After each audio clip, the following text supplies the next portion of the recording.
Huyền Mộc Ký, quyển 3, tập 21, Ứng Long cứu Nam Châu.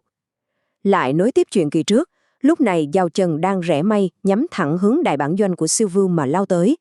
Quý vị tưởng tượng xem, nàng vung kiếm trảm sát vô số tiểu quái yêu ma, chẻ tre mà tiến. Vừa đến bên ngoài sào huyệt của giặc, đúng lúc Siêu Vưu đang rục rịch chuẩn bị ra khỏi trướng nghênh chiến, thì rắc rắc, một tiếng nổ kinh thiên động địa vang lên.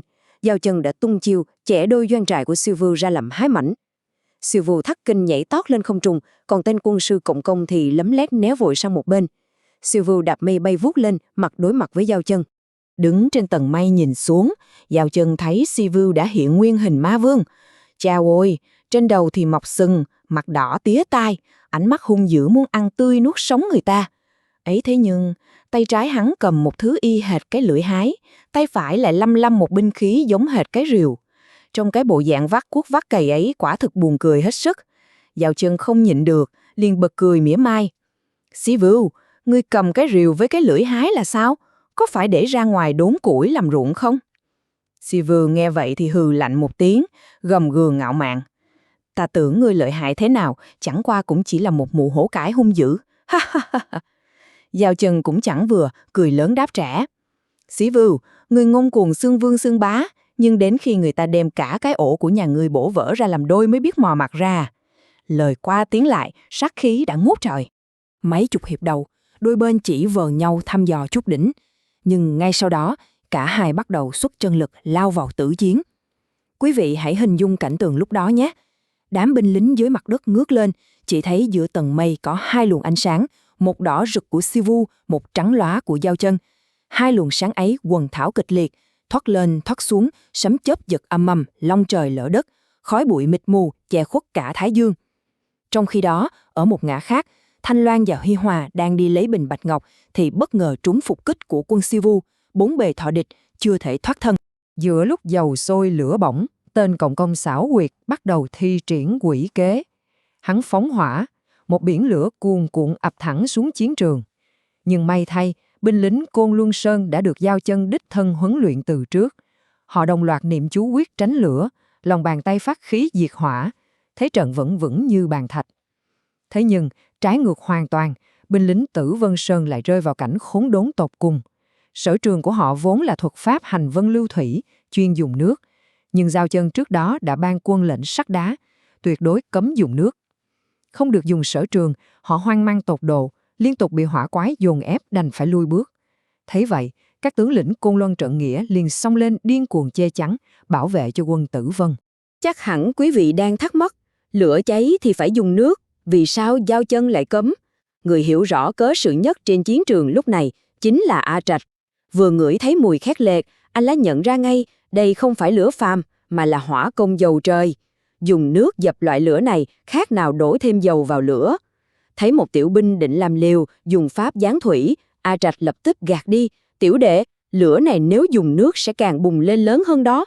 Để chứng minh, A Trạch chỉ vẩy nhẹ vài giọt nước vào ngọn lửa. Tức thì, đùng, một tiếng nổ chát chúa vang lên, ngọn lửa vặn mình bùng phát hung hãn gấp bội. Tiểu binh sợ quá sụp xuống than trời trách đất, xót thương cho Nam Châu. A Trạch nhìn cảnh khốn cùng, lòng đau như cắt. Anh muốn dùng pháp lực cứu người, nhưng lại vướng mắc lời thề với sư phụ là chỉ được thua, không được thắng. Thật sự là tiến thoái lưỡng nan. Người ta thường nói, đáng sợ nhất không phải là kẻ địch mạnh, mà là đồng đội kém cỏi. Đa Bảo, đại đệ tử của Tử Vân Sơn, lúc này ngồi không yên. Thấy binh lính của mình chịu thiệt, hắn trừng mắt, nghiến răng đầy ghen tức làm bầm. Giao Trần này rõ ràng là sợ binh lính Tử Vân chúng ta cướp công đầu. Chúng không dùng nước và cũng không để chúng ta dùng. Ngọc Đẩu hốt hoảng khuyên can đừng chống quân lệnh, nhưng Đa Bảo đã mờ mắt vì chút hư danh. Hắn làm ra một việc tày đình, tự tiện cày uy danh thống lĩnh, triệu tập bầy thủy long trên núi Tử Vân, ép chúng há miệng phun nước ảo ạt xuống biển lửa. Mọi thứ trên sa trường lúc này bị đẩy lên đến đỉnh điểm của sự căng thẳng. Bị vây chặt, Thanh Loan vội phóng thanh điều vút lên trời cao tìm viện binh. Thanh điều bay tới chỗ Giao Trần, thấy nàng đang bận tử chiến nên đành quay sang gọi Phong Tiềm, Tuyết Phượng và Manh Hoàng đến ứng cứu. Nhìn lên không trung, Giao Trần đang hoàn toàn chiếm thượng phong. Thành Lưu Ly Tịnh Khôn kiếm trong tay nàng phát huy uy lực tuyệt luân. Người và kiếm hợp nhất, dồn ép Siêu Vưu đến mức hắn thương tích đầy mình, máu me đầm đìa. Ngay đúng lúc Thanh Loan được Phong Tiềm phá vây, chuẩn bị thoát ra ngoài, thì đột nhiên một âm thanh kinh hoàng gào thét vang lên, xé toạc bầu trời.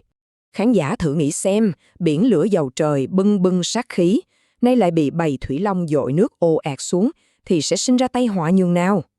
Lửa chẳng những không tắt, mà phản ứng kịch liệt tạo thành một vụ nổ long trời lở đất. Sóng xung kích làm Thanh Loan ngã nhào, Phong Tiềm lảo đảo. Dưới hạ giới, Nam Châu phút chốc chìm trong thảm cảnh kép vô cùng tàn khốc. Một bên là biển lửa khổng lồ cuồn cuộn dâng cao thiêu rụi vạn vật. Một bên là nước thừa từ thủy long tuôn ra, gây ngập lụt trắng trời. Đá Bảo lúc này mới hoảng hốt thu hồi lệnh, nhưng đã quá muộn. Nam Châu đã hóa thành luyện ngục nhân gian.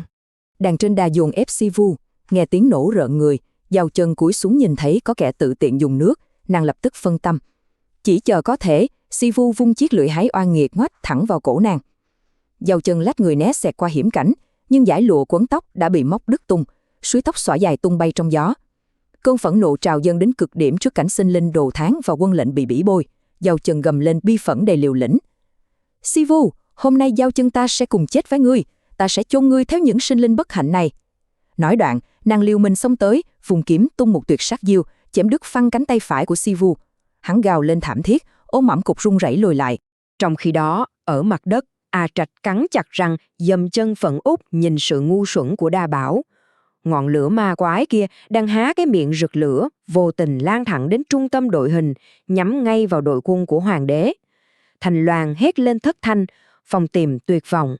Quý vị phải biết, đội quân hoàng đế chỉ là những con người trần mắt thịt, làm sao mới da thịt phàm nhân ấy có thể chống chọi lại biển hỏa ngục cuồng nộ này đây?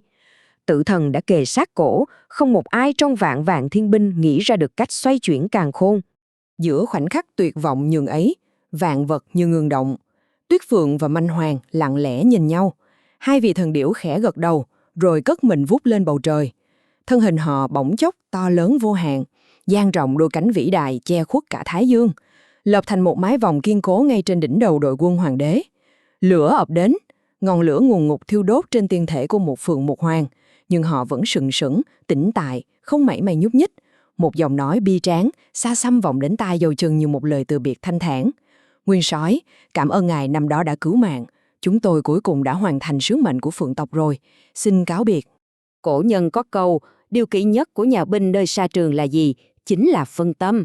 Nhưng đứng trước sự hy sinh bi tráng đến rơi lệ ấy của phượng tộc, làm sao Giao Chân có thể không chấn động? Nàng nhìn xuống, trái tim thắt lại vì mối bận lòng nhân thế. Sinh mạng của vị bình nam nguyên soái lúc này mong manh như ngọn đèn trước gió. Và ngay lúc cõi lòng nàng đang vỡ vụn, một đòn nặng nề mang theo 10 phần công lực giáng thẳng vào lồng ngực nàng. Lưng rìu của Sivu đã đánh trúng. Giao Chân phun ra một búng máu lớn, ngã sụp xuống mây, hoàn toàn mất đi sức lực để gượng dậy. Sivu nhe nanh cười nhạt, lăm lăm cái rìu chuẩn bị bồi thêm nhát chí mạng. Nói thì chậm, nhưng sự việc xảy ra cực nhanh. Một luồng sáng vàng rực chớp lóe đầy uy nghi xuất hiện. Sivu rú lên kinh hãi, toàn quay đầu bỏ chạy, nhưng luồng sáng kia đã gông chặt mọi lối thoát. Giao Chân cố mở đôi mắt mờ sương, ngỡ ngàng nhận ra bóng dáng vô cùng quen thuộc. Là hoàng đế, ngài đã khoác lên mình bộ chiến bào sáng loáng. Thân thủ của ngài uy dũng, vượt xa sức tưởng tượng của Giao Chân. Khi nàng vừa vất vả gượng đứng lên, thì bình bịch, cái đầu sừng sừng của đại ma vương Sivu đã lăn lông lốc dưới chân nàng. Thật là uy dũng, hoàng đế đã trảm Sivu nhẹ nhàng như bẻ gãy một cành cây khô. Ma vương tuy đã đền màng, nhưng bi kịch vẫn chưa tàn. Dưới hạ giới, lửa vẫn gầm thét, tiên thể của Tuyết Phượng, Manh Hoàng đang từ từ hóa thành tro bụi. Giao Chân nhìn chúng sinh lầm than, rơi lệ cay đắng thầm nghĩ. Những sinh mệnh Nam Châu nếu không còn nữa, thì trảm sát Sivu há có ích lợi gì. Cùng lúc đó, A Trạch đứng sững sờ, đôi dòng lệ nóng hổi lăn dài trên má anh. Nhìn sự hiến dâng vô ngã của phượng tộc, A Trạch dây dứt tự hỏi, cái sự tu hành chỉ mong giải thoát cá nhân của mình rốt cuộc có nghĩa lý gì? Nếu tu mà dương mắt nhìn chúng sinh bị nướng chín, thì tu để làm gì? Quyết tâm rực sáng trong ánh mắt, A Trạch quyết định phá bỏ lời thề không thắng chỉ thua của sư phụ. Anh chuẩn bị hiện thân. Đao Chân đẫm lệ ngước nhìn hoàng đế, chỉ thấy ngài ngẩng đầu lên cao, ánh mắt chan chứa niềm an vui, rồi khẽ gật đầu một cái. Chớp mắt ngay sau cái gật đầu ấy, từ dưới lòng đất xé rách lớp sương mù, một con thanh long khổng lồ mang đôi cánh trắng muốt tung mình bay vút lên trời cao, chân khí thuần chính tỏa ra uy nghi lẫm liệt. Thanh long há cái miệng khổng lồ, nhưng không phải phun nước xối xả, mà phun ra một dòng suối ngọt vô cùng vi tế, mềm mại như sương. Sương bay đến đâu ngọn lửa ma quái tắt ngấm đến đó. Đao Chân vui mừng tột độ vỡ òa, hét lớn. Là Ứng Long, chính là Ứng Long màu xanh tới trợ giúp chúng ta. Chỉ trong chốc lát, dòng suối vi tế của Ứng Long đã dập tắt hoàn toàn hỏa ngục Nam Châu, cứu sống muôn vạn sinh linh. Nhưng trên mặt đất, vùng lụt lội do đa bão gây ra vẫn còn động lại. Ứng Long xanh quẩy chiếc đuôi khổng lồ, vạch một đường rãnh sâu hắm, trải dài bất tận, nối thẳng ra đại dương. Nước động ngoan ngoãn xuôi theo dòng rãnh chảy tuột ra biển khơi, trả lại bình yên cho mặt đất. Đại công cáo thành, Ứng Long vỗ đôi cánh trắng, nhẹ nhàng bay vút lên 9 tầng mây, rồi biến mất dạng, để lại muôn vàng tiếng tung hô tạ ơn của Giao Chân và thiên binh thần tướng. Ngài Ứng Long vừa rồi là ai? Từ đâu đến? Quý vị nghe đến đây chắc hẳn đã đoán ra rồi phải không? Vâng, Ngài Ứng Long màu xanh ấy chính là đời sau của Ứng Long Đông Châu, vị thần tối cao mang danh hiệu Đông Thắng Huyền Phủ Thanh Hư Vương. Và chẳng ai trên chiến trường lúc bấy giờ hay biết con đại thần Long mang sức mạnh cải tử hoàn sinh ấy lại chính là một A Trạch luôn giả vờ không thắng chỉ thua, lặng lẽ chịu đựng mọi sự khinh khi để che giấu thân phận thật sự của mình. Nam Châu hồi sinh, một chiếc cầu vồng 7 sắc rực rỡ vắt ngang chân trời, bách tính vui mừng nhảy múa. Giao Chân hân hoan quay sang nhìn hoàng đế, ngài cũng đang hiền từ mỉm cười nhìn nàng. Bỗng nhiên, Giao Chân khựng lại. Ánh mắt ấy, sao mà quá đổi quen thuộc. Hình như nàng đã từng nhìn thấy ánh mắt này của một vị Phật Đà tóc màu lam trong giấc mộng thổi nào. Nàng đang ấp úng định mở lời hỏi, thì hoàng đế đã chắp tay, trang nghiêm hành lễ với nàng. Giọng ngài trầm ấm, từ bi đỉnh đạt cất lên. Cảm tạ các thiên thần đã vì chúng sinh mà chiến đấu, đã cứu thần châu đại địa của ta. Cái chắp tay của bậc minh quân khiến Giao Chân hoảng hốt quỳ rạp xuống, không dám nhận lễ từ một bậc cao nhân thâm tàng bất lộ như ngài. Cả hai cùng đáp may xuống đất. Giữa bầu không khí thanh bình, tươi sáng ấy, từ trên vòm trời bay đến hai bóng hình lấp lánh ánh quang, một vàng rực, một trắng ngần. Quý vị có biết là ai không? Chính là Tuyết Phượng và Manh Hoàng. Họ đã niết bàn tái sinh từ đống tro tàn bi tráng. Giao Chân dưng dưng nhận ra, trên đỉnh đầu của nhị vị thân điều này đã rực sáng thêm một chữ Đức. Trải qua sinh tử vì đại nghĩa, Phượng tộc cuối cùng đã hội tụ đủ 5 chữ vàng: Đức, Thuận, Nghĩa, Tín, Nhân, danh chính ngôn thuận bước lên ngôi vị Bách Vương chi điều. Tuyết Phượng, Manh Hoàng cùng bầy chim nhỏ chao lượn, cất cao khúc hoan ca, chào đón một kỷ nguyên đầy hy vọng của Nam Châu. Xin mời quý vị đón nghe kỳ tiếp theo của Huyền Mộc Ký. Câu chuyện quý vị vừa nghe được kể lại từ nguyên tác Huyền Mộc Ký của Chánh Kiến Net. Để đọc trọn vẹn thiên truyện, xin mời quý vị ghé thăm trang chánh kiến.org.